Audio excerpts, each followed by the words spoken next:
আসসালামু আলাইকুম। পিএসপি বাংলা টিউটোরিয়ালে স্বাগত জানাচ্ছি। আমি মেহের হোসেন।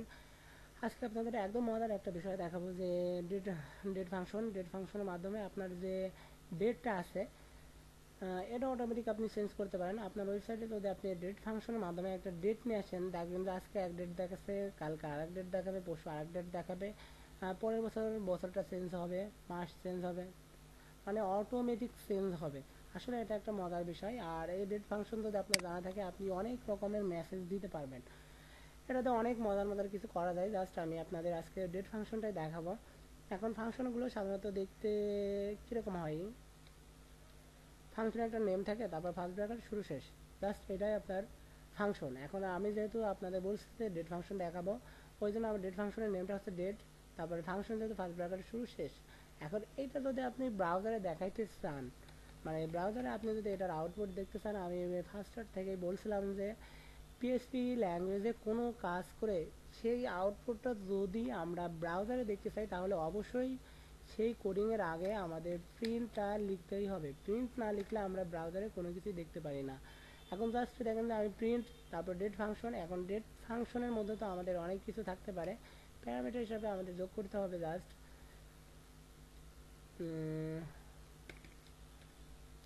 এম,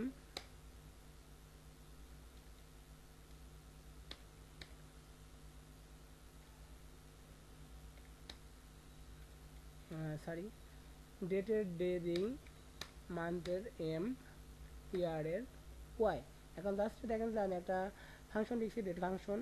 লেখার পরে আমি মাঝখানে দেখতে পাচ্ছি কি যে ডেটটা দেখবো, মান্থ দেখবো, ইয়ার দেখবো। জাস্ট দেখেন যে আমি এতটুকু লিখছি, লেখার পরে জাস্ট এটা আমি আউটপুট দেখতে চাই, রিলোড। দেখেন আমার ডেটটা দেখাচ্ছে 4 তারিখ, 4 তারিখ, 12 মাস, 14 সাল। এখন নিচে দেখেন আমার কম্পিউটার ডেটটা কিন্তু একদম সেম। আসলে কি আমরা তখন পিএইচপি ল্যাঙ্গুয়েজে ডেট ফাংশন ইউজ করি, এই ডেট ফাংশনটা করে কি বায়োস থেকে আমাদের কম্পিউটারের সেটিং, আমাদের কম্পিউটারের যে টাইমটা আছে ওই টাইমটা নিয়ে এসে ও ব্রাউজারে জাস্ট দেখিয়ে দেয়। এখন আমরা জাস্ট দেখেন যে ফার্স্টে ডি দিছি, তারপরে এম দিছি, তারপরে ওয়াই দিছি। তার মানে কি যে ফার্স্টে ডেট দেখাবে, তারপরে মান্থ দেখাবে, তারপরে ইয়ার দেখাবে। এখন মাঝখানে আমি ডট ডট দিছি। ডট ডট দেওয়ার আমার জাস্ট একটাই কারণ, এটা দেখেন যে আমার ডেট দেখাচ্ছে, তারপর একটা ডট আছে, তারপরে আছে মান্থ, তারপরে আছে ইয়ার। এখন আপনারা যদি ডট এইভাবে না দেখে একটা স্ল্যাশ দেখতে চান, এটা একদম ইজি ব্যাপার, কঠিন কোনো কিছুই না। জাস্ট ডটটা তুলে দেবেন, অথবা এটা থাক। আমি এখানে একটা ইউজ করি বিয়ার ট্যাগ। এখন দেখেন যে যেহেতু দুইটা আলাদা, ওই জন্য জাস্ট আমি একটা ই করে দিলাম। এখন আমি জাস্ট প্রিন্ট লিখি, প্রিন্ট ডেট,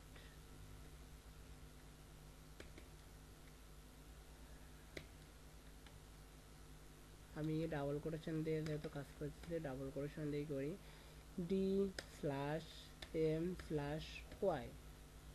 এখন জাস্ট এটা দেখেন, রিলোড। এর আগে আমি ডট দিয়ে করছি, ওই জন্য মাঝখানে ডট আসছে, পরে আমি স্ল্যাশ দিয়েছি, স্ল্যাশ আসছে। এখন আপনারা এখানে যা খুশি দিতে পারেন। যদি মনে করেন যে আমি একটা হাইফেন দিয়ে কাজ করবো, করতে পারেন, কোনো সমস্যা নেই। এটা একটু দেখেন যে ডেট দেখার জন্য আমি ডেট ফাংশনটা ইউজ করছি, ওই জন্য আমি ডেটটা দেখতে পারতেছি। বাট আমি যদি দেখি যে নেমগুলো আছে, ইসের নেমগুলো স্যাটারডে, সানডে, মনডে, টুয়েসডে, এরকম জানুয়ারি, ফেব্রুয়ারি, এরকম মান্থের নেমগুলো সবগুলো যদি আমি জানতে, মানে টোটালি দেখতে চাই, তাহলে একদম সিম্পল ব্যাপার। এটা থাক, আমি কাটলাম না, জাস্ট পরে কাজ করি। এটাতে আমি কপি করি। এটা জাস্ট দেখেন যে আমি যে ডিটা লিখছি, এটা কিন্তু অবশ্যই ছোট হাতের লিখছিলাম, বাট আমি এটা বড় হাতের লিখে দেবো। এখন বড় হাতের ডি আর ছোট হাতের ডি, এটার মধ্যে কি পার্থক্য আমি কিছু বলবো না, আপনারা ব্রাউজারেই দেখতে পারবেন যে আসলে কি পার্থক্য। দেখেন উপর আমি যেগুলো দুটা লাইন লিখছি, সবগুলোতে ডি ছোট হাতের, এম ছোট হাতের, ওয়াই ছোট হাতের, বাট পরের লাইনে ডি, এম, ওয়াই তিনটা কিন্তু বড় হাতের। আমি জাস্ট ব্রাউজারে যাই, রিলোড দিই। এখন দেখেন পার্থক্যটা আপনারা নিজেরাই দেখতে পারতেছেন যে আমার এর আগে আমি ছোট হাতে লিখছিলাম, ও ডাইরেক্ট এভাবে দেখিয়ে দিছিল সংখ্যা, বাট আমি যখন বড় হাতের লিখছি তখন কিন্তু ও অবশ্যই নেমগুলা দেখাই দিচ্ছে। আসলে পার্থক্য এতটুকুই, এছাড়া আর কোনো পার্থক্য নেই। তবে পিএইচপি ল্যাঙ্গুয়েজটা হচ্ছে কেস সেনসিটিভ। আপনার যেখানে ছোট হাতের ক্যারেক্টারগুলো আছে সেখানে ছোট হাতের ক্যারেক্টারগুলো ইউজ করতে হবে, যেখানে বড় হাতেরগুলো আছে সেখানে বড় হাতেরগুলো ইউজ করতে হবে। আপনি ছোট হাতেরগুলোর জায়গায় বড় হাতেরগুলো ইউজ করতে পারবেন না।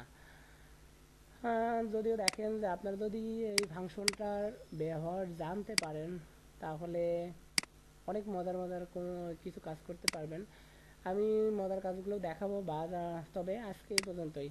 আমি জাস্ট আজকে আমার টার্গেট ছিল যে আপনাদের ডেট ফাংশনটা কীভাবে কাজ করে এবং আউটপুট আমরা কেমন দেখতে পারি সেটা দেখানোর। আপাতত এই